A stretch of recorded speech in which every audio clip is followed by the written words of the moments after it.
David Ellison's mornings followed the same pattern with mechanical precision. 6:45 a.m. Wake up. 7 a.m. Coffee in the blue ceramic mug, 2 sugars. 7:15 a.m. Exactly 4.2 miles along the same route through the suburb, ending at the old oak tree that marked the halfway point of Lakeview Drive. Then home to shower before starting work at his drafting desk. He'd built his life around these certainties, until that Tuesday in October, when he returned from his run to find the impossible waiting for him. The wooden box sat centered on his perfectly made bed, small, weathered, with a hairline crack, running down one side that he knew by heart. His throat constricted as he recognized it instantly. This was the box he had buried 11 months ago in the woods behind his parents' old property, wrapped in cloth, sealed with dark red wax, and nestled half a meter underground, where no one would find it. Where no one could possibly find it. But here it was, slightly dirty as if freshly unearthed, the cloth wrapping removed but the wax seal intact. David's hands began to shake as he approached it, his running shoes still on, tracking mud onto the pristine hardwood floor he normally would have immediately cleaned. He circled the bed twice before touching the box, scanning his bedroom with increasingly frantic attention. The window was locked from the inside.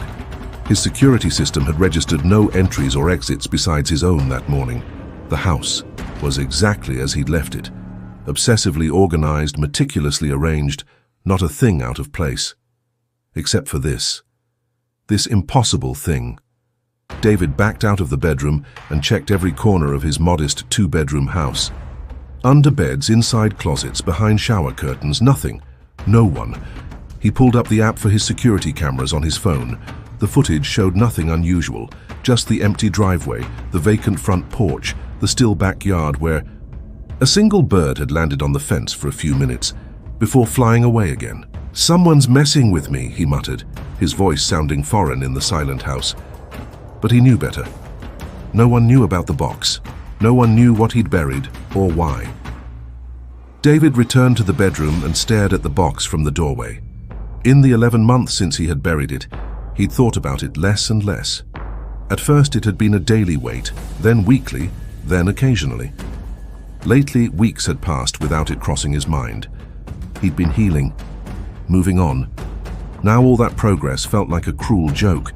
He picked it up carefully, feeling its familiar weight. Something shifted inside, the contents rearranging themselves with a soft scrape against wood.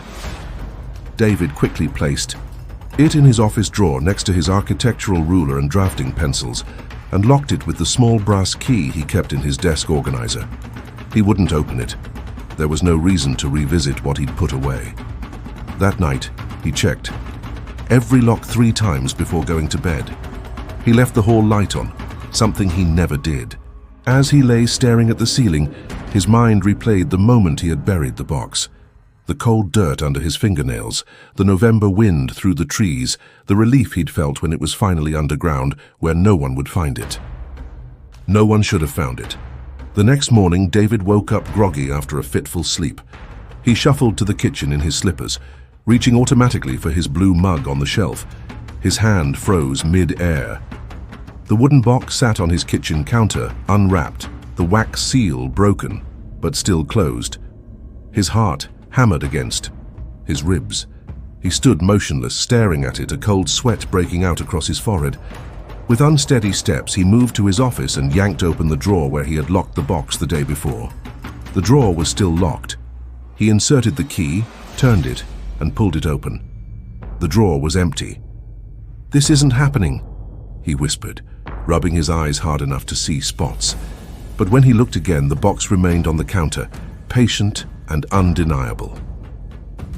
David skipped his run that morning.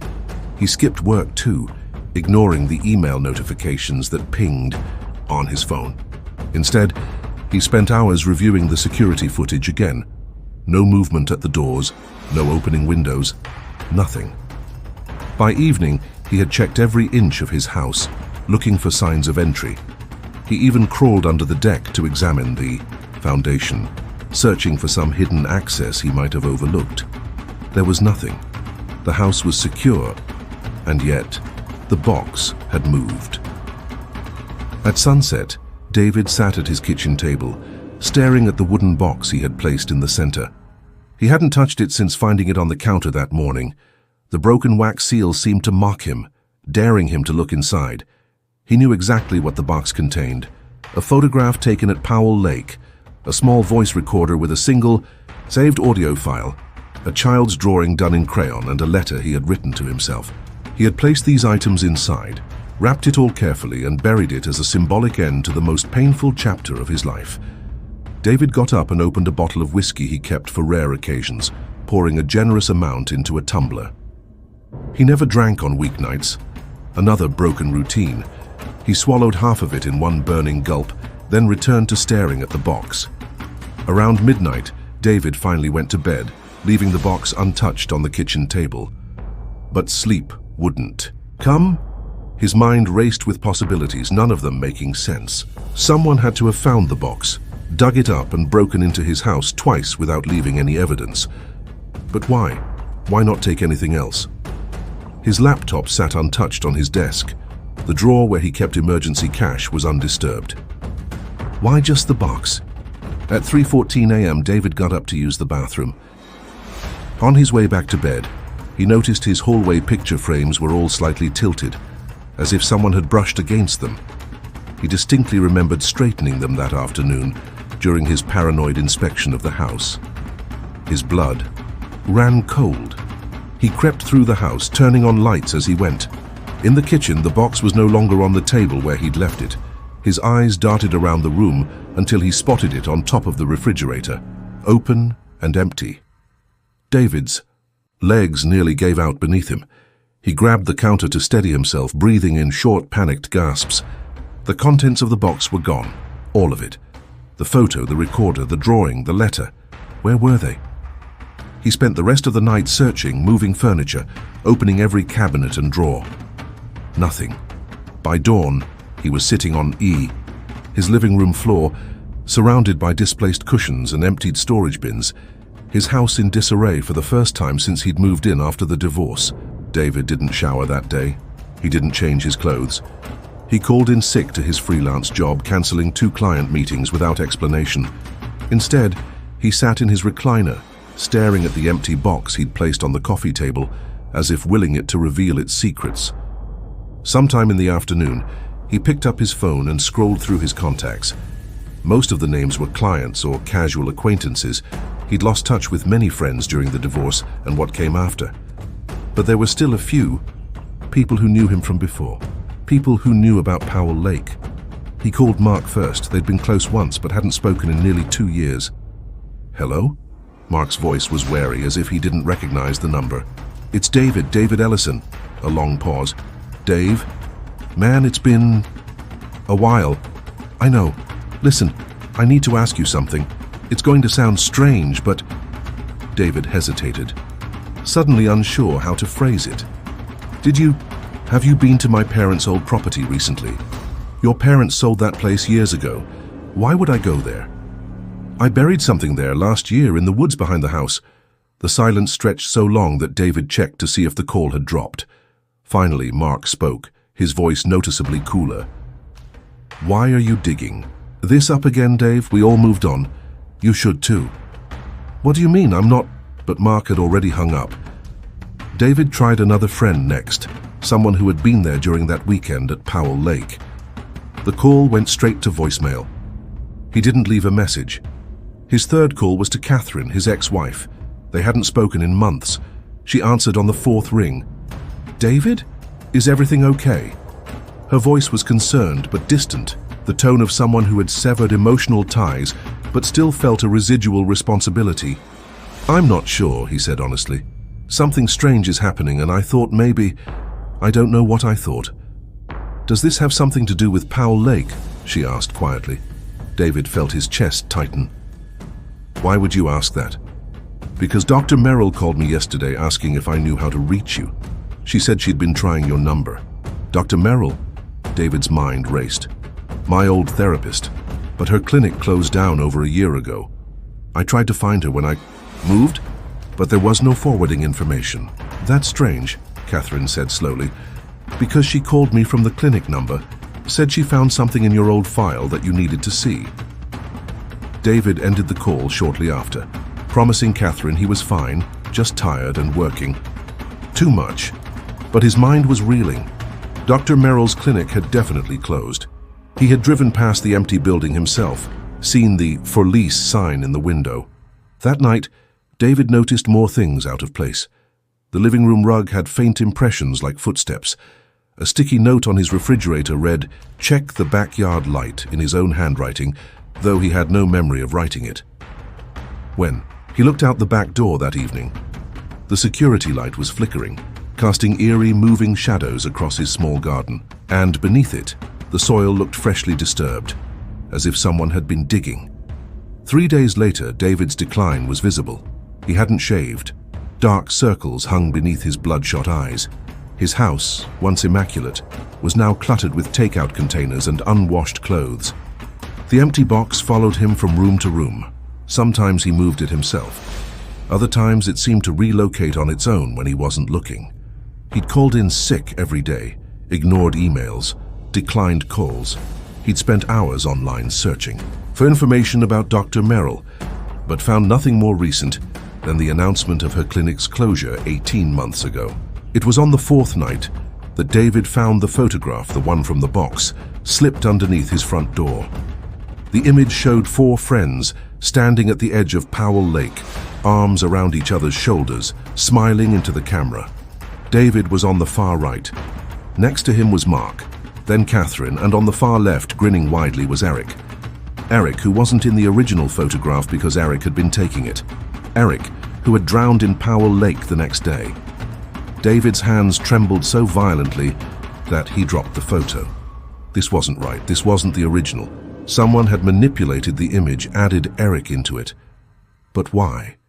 Who would do something so cruel? An hour later, he found the child's drawing from the box taped to his bathroom mirror. A crayon scribble of 2 stick figures holding hands, signed Emma in wobbly letters. Emma, who had been 4 years old when her father Eric had taken her and David on that fateful camping trip to Powell Lake. Emma, who now lived with her grandparents in Arizona because her father never came home. David ripped the drawing down, crumpled it in his fist, then immediately smoothed it out again, overcome with guilt. He placed it carefully on his bedside table, next to the altered photograph. The next morning, he found the voice recorder, the 3rd item from the box, sitting on the driver's seat of his car. His locked car parked in his closed garage. David picked it up with trembling fingers. He knew what was on it. Eric's voice, recorded the night before the accident, talking excitedly about hiking trails they would explore the next day. But when David pressed play, it wasn't Eric's voice that emerged from the small speaker. It was his own. "I should have told someone what really happened at the lake," his recorded voice said, sounding strained and breathless. "I can't keep carrying this. I can't keep pretending." David dropped the recorder as if it had burned him. He had never recorded this message, never said these words aloud to anyone. That night, sitting in his darkened living room with the 3 recovered items spread before him on the coffee table, David waited for the final piece to appear, the letter he had written to himself before burying everything. Around midnight, he heard a soft thud from the kitchen, like paper hitting the floor. He found the letter there, folded just as he remembered it, his own handwriting visible on the outside. With a deep breath, he unfolded it and began to read. The first part was, as he recalled, a letter to his future self, promising that burying these memories was the first step toward healing. But at the bottom, there was an additional line that he didn't remember writing. "You can bury it again, but it will always know the way back." The handwriting was shakier than the rest, but unmistakably his own. The next day, David drove 3 hours to the Oregon coast, the box and all its contents secured in the passenger seat. He brought a shovel and hiked out to a secluded area among the dunes where he dug a hole much deeper than before. He carefully placed everything back in the box, the altered photo, the drawing, the recorder, and the letter, and sealed it once more with fresh wax he had brought along. "Stay buried this time," he whispered as he covered it with sand and marked the spot with a distinctive rock formation that only he would recognize. The drive home felt liberating. For the first time in a week, David felt like he could breathe again. Whatever strange occurrence had brought the box back to him, he had dealt with it. It was over. He cleaned his house thoroughly that evening, restoring order to his disordered life. He showered, shaved, and even answered a few work emails, making excuses about a family emergency. By bedtime, it almost felt like the bizarre episode had been nothing more than an exhaustion-induced hallucination. A week passed uneventfully. David resumed his running routine. He completed 2 drafting projects and lined up a new client. He still checked his locks more frequently than before, still startled at unexpected sounds, but the acute anxiety was fading. Until the day he got into his car to drive to a rare in-person client meeting and found the box sitting on the passenger seat. Not buried in the dunes where he had left it, but here, in his locked car, in his closed garage. The box was open, empty. David stared at it, a cold numbness spreading through his body. No, not again. That evening, his neighbor Steve waved him over as he was collecting his mail. "Hey, David," Steve called.